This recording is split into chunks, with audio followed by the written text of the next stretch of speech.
Hello दोस्तों, I hope आप लोग अच्छे होंगे। मैं आप लोगों को फिर से एक बार आपके अपने चैनल, आपका अपना परिवार ज्योग्राफिक इनिग्मा पे आप सब लोग को स्वागत करता हूं। आज हम आप लोगों को बताने जा रहे हैं वो भारत के मानचित्र के साथ भारत में पाए जाने वाली विभिन्न प्रकार की मिट्टियों के बारे में, कौन से क्षेत्र में कौन सा मिट्टी पाया जाता है। तो चलिए दोस्तों, चलते हैं अपने वीडियो की ओर। चलिए तो अब हम पर्वतीय मिट्टी का क्षेत्र दर्शाते हैं मानचित्र में।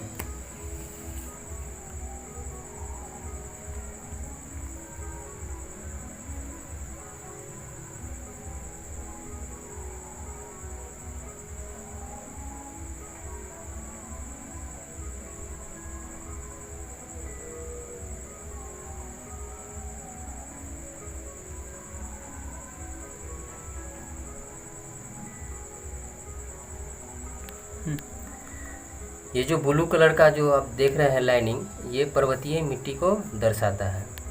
पर्वतीय मिट्टी का क्षेत्र जो है जम्मू कश्मीर, हिमाचल प्रदेश, उत्तराखंड, सिक्किम और अरुणाचल प्रदेश में पाई जाती है।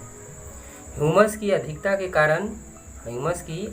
कारण पर्वतीय मिट्टी में अम्लीयता के गुण आ गए हैं, जिसके कारण यहाँ सेब, नाशपाती एवं चाय की खेती बहुत ज़्यादा होती है। चूँकि हिमालय पर वनस्पतियों एवं जीवों की प्रचुरता है, इसी कारण हिमालय के पर्वतीय मिट्टी में ह्यूमस की प्रचुरता पाई जाती है। चलिए अब हम नेक्स्ट जलोढ़ मिट्टी की चर्चा करते हैं। जलोढ़ मिट्टी भारत में 43% पाया जाता है। जलोढ़ मिट्टी जो है, अब हम जलोढ़ मिट्टी को हरे कलर से दर्शा रहे हैं अपने भारत। आइए अब हम जलोढ़ मिट्टी का विस्तार करते हैं। बता रहे हैं आपको कहाँ से कहाँ जलोढ़ मिट्टी पाई जाती है। जलोढ़ मिट्टी उत्तर भारत के मैदान में सतलज के मैदान से लेकर पूर्व में ब्रह्मपुत्र के मैदान तक मिलता है। तटीय मैदान के अंतर्गत जलोढ़ मिट्टी महानदी गोदावरी, कृष्णा, कावेरी नदियों के डेल्टा क्षेत्र में और पश्चिमी तटीय क्षेत्रों में केरला और गुजरात में पाई जाती है। जलोढ़ मिट्टी नदियों के द्वारा पहाड़ों को काटकर लाई गई तथा मैदानों में बिछा दी गई है। जलोढ़ मिट्टी दो प्रकार के होते हैं, एक होता है खादर, एक होता है बांगर। नदी के आसपास बाढ़ के क्षेत्र की जलोढ़ मिट्टी खादर मिट्टी कहलाती है। एक बार फिर से, नदी के आसपास बाढ़ क्षेत्र की जलोढ़ मिट्टी खादर मिट्टी कहलाती है। खादर मिट्टी हर साल नई हो जाती है, क्योंकि बाढ़ हमेशा प्रति साल बाढ़ आता रहता है। नदी से दूर ऊंचे क्षेत्रों के पुराने जलोढ़ को बांगर मिट्टी कहते हैं। बांगर मिट्टी हर साल नहीं होती है, अतः खादर मिट्टी अपेक्षाकृत अधिक उपजाऊ होता है। अब हम लाल मिट्टी के बारे में बताने जा रहे हैं। ये जो देख रहे हैं आप लाल मिट्टी, ये लाल मिट्टी का चिन्ह है। लाल मिट्टी को हम अपने भारत के मैप पे दर्शाएंगे। लाल मिट्टी का जो परसेंटेज है वो 18% है। भारत में कुल लाल मिट्टी का जो प्रतिशत है वो 18% है। अब देखिए मानचित्र में हम किस तरीके से लाल मिट्टी को दर्शाते हैं। ये सब जो देख रहे हैं ये लाल मिट्टी का भाग है। भारत की दूसरा सबसे सर्वाधिक क्षेत्रों में पाए जाने वाली मिट्टी जो है वो लाल मिट्टी है। लाल मिट्टी है परसेंटेज 18%। भारत में दूसरा सर्वाधिक क्षेत्रों में, फिर से हम बता रहे हैं, भारत में दूसरा सर्वाधिक क्षेत्रों में पाए जाने वाली मिट्टी जो है वो लाल मिट्टी है। लाल मिट्टी लोहे के ऑक्साइड के कारण लाल होती है और लाल दिखाई देती है। लोहा का ऑक्सीकरण हो जाता है, अर्थात लोहा जब खुले में रहता है तो वह ऑक्सीजन और नमी के संपर्क में आ जाता है, जिसके कारण लोहे में जंग लग जाता है। यह जंग लोहा का ऑक्साइड कहलाता है। लाल मिट्टी पठारी भारत के पूर्वी भाग तथा पूरे दक्षिण भारत में पाया जाता है। इसका विस्तार मुख्य रूप से तमिलनाडु, तेलंगाना, आंध्र प्रदेश, छत्तीसगढ़, उड़ीसा, पूर्वी मध्य प्रदेश तथा झारखंड में है, लेकिन लाल मिट्टी का सर्वाधिक क्षेत्रफल तमिलनाडु में है। एक बार फिर से, लाल मिट्टी का जो सर्वाधिक क्षेत्रफल है वो तमिलनाडु में है। अब जो हम बताने जा रहे हैं वो काली मिट्टी। अब हम काली मिट्टी की चर्चा करेंगे। भारत में तीसरा सर्वाधिक क्षेत्रों में पाया जाने वाला मिट्टी जो है वो काली मिट्टी है। काली मिट्टी का एक और नाम से जाना जाता है, वो है रेगूर मिट्टी। काली मिट्टी को रेगूर मिट्टी भी कहा जाता है। अब देखिए, हम भारत के मैप पे काली मिट्टी को दर्शाते हैं।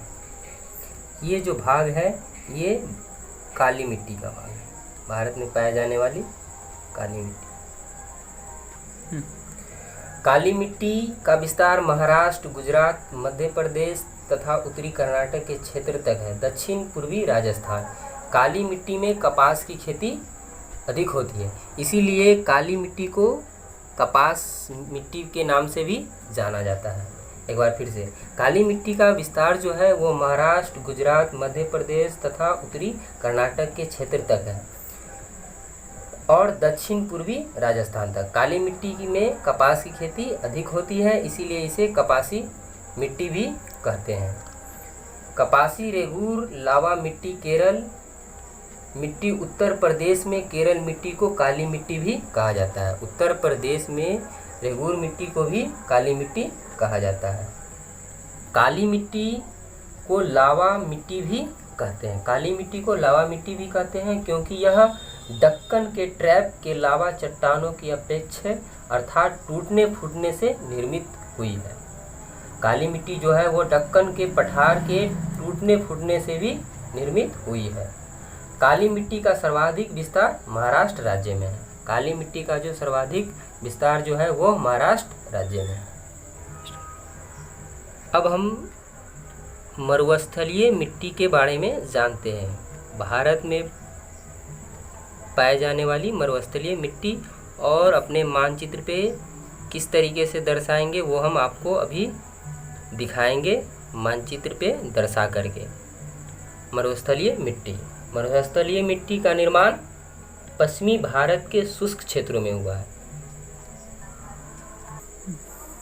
फिर से एक बार दोहरा रहे हैं, मरुस्थलीय मिट्टी का निर्माण पश्चिमी भारत के शुष्क क्षेत्रों में हुआ है, राजस्थान के आसपास राज्यों में। इसका विस्तार भारत में दक्षिणी पंजाब, दक्षिणी हरियाणा, राजस्थान तथा गुजरात के कच्छ क्षेत्रों तक फैला हुआ है।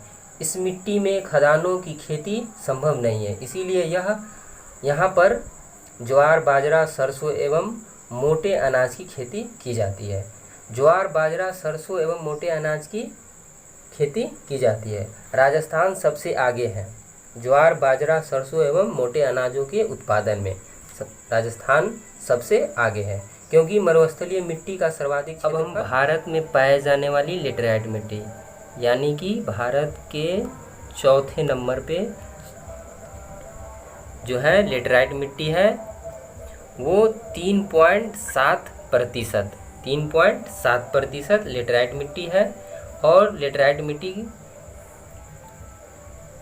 जो मानचित्र में दर्शाने जा रहे हैं, जो कहाँ इसका विस्तारित रूप है लेटराइट मिट्टी का।